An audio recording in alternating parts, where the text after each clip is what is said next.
પ્રકરણ 8 વધુ ભારે કોણ? પ્રસ્તાવના. શબનમને ગોળ અને મગફળી ખાવાનું ગમે છે. એક દિવસ તેણે 1 કિલોગ્રામ ગોળ અને 1 કિલોગ્રામ મગફળી ખરીદી. શબનમે વિચાર્યું કે ઓહ, મગફળી ગોળ કરતાં ઘણી વધારે દેખાય છે. તો શું મગફળી ખરેખર વજનમાં ગોળ કરતાં વધારે છે? અથવા તે માત્ર વધારે દેખાય છે? ના, મગફળી ખરેખર વજનમાં ગોળ કરતાં વધારે નથી. તે માત્ર વધારે દેખાય જ છે. મહાવરો.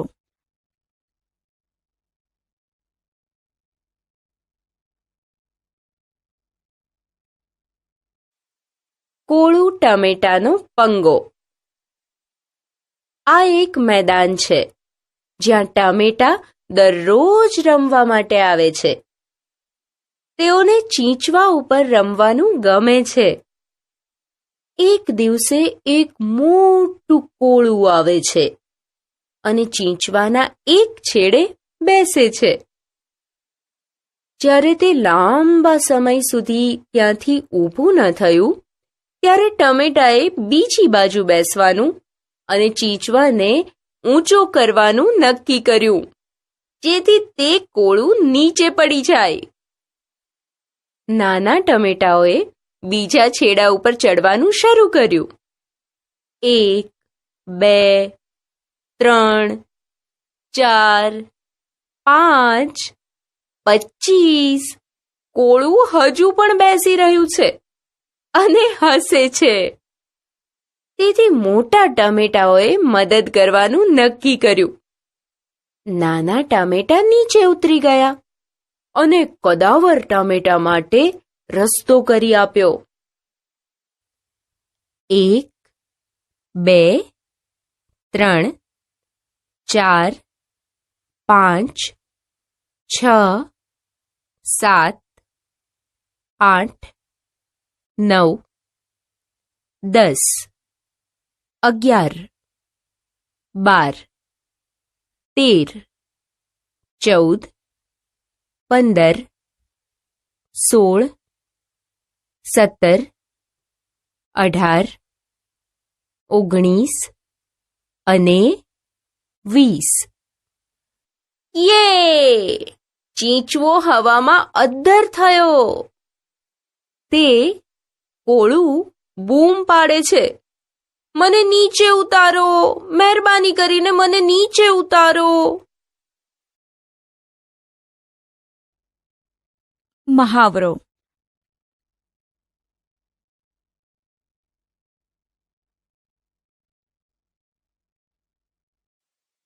તેના વજનથી બમણું.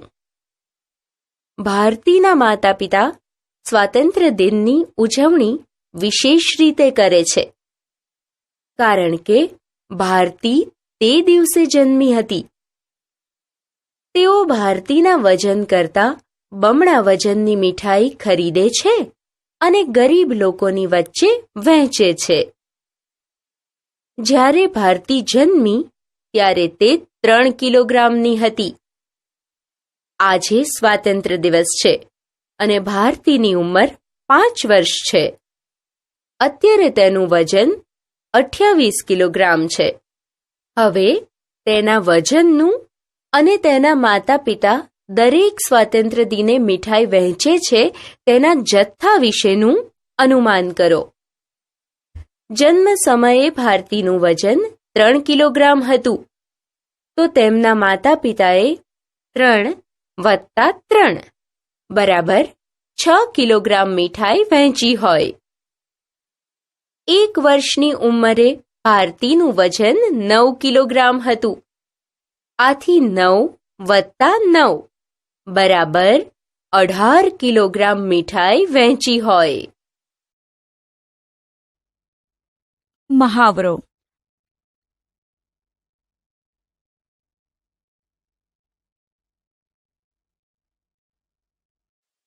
મસ્ત મસ્ત ખીચડી. વંદનાએ નવી વાનગી વિશે રેડિયો ઉપર સાંભળ્યું. તે તેને બનાવવાનો પ્રયત્ન કરે છે. તે જ્યારે વાનગી કેવી રીતે બનાવવી તેની નોંધ કરે છે ત્યારે ગૂંચવાઈ જાય છે. તે જે નોંધે છે તે આ પ્રમાણે છે: દરેક વસ્તુનું મિશ્રણ કરો અને 15 મિનિટ ઉકાળો. પરંતુ વંદનાને લાગે છે કે દરેક વસ્તુના જથ્થામાં કંઈક ખોટું થયું છે. વસ્તુને તેના સાચા જથ્થા સાથે જોડવામાં આપણે મદદ કરીએ, જે આ પ્રમાણે છે: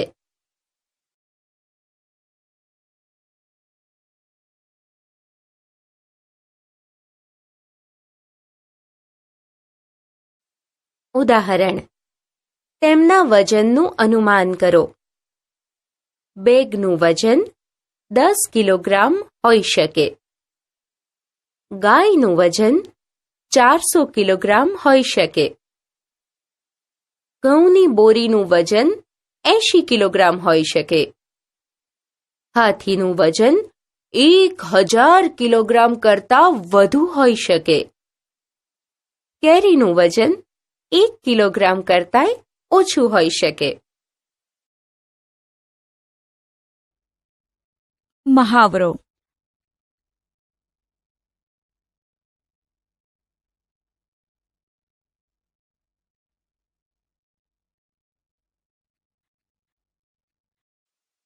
વજનિયા અને ત્રાજવા. તમે ઘણી વખત ભંગાર વેચનાર વેપારીની, શાકભાજીની કે પછી કરિયાણાની દુકાને આ પ્રકારના વજનિયા તેઓને વાપરતા જોયા હશે. ભંગાર વેચનાર વેપારી સૌથી મોટા વજનિયા વાપરે છે અને કરિયાણાની દુકાનના વેપારી નાના વજનિયા વાપરે છે.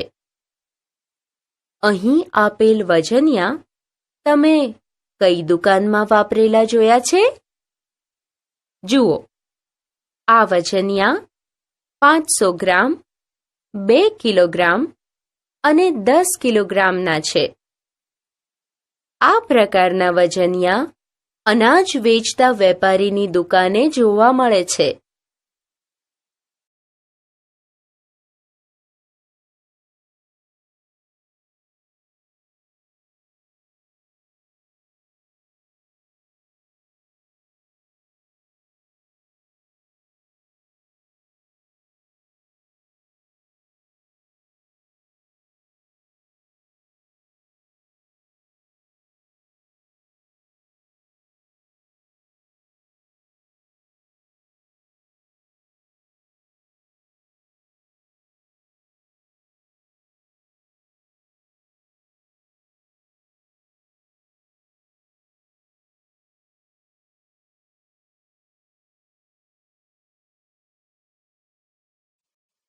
આપણે શું શીખ્યા?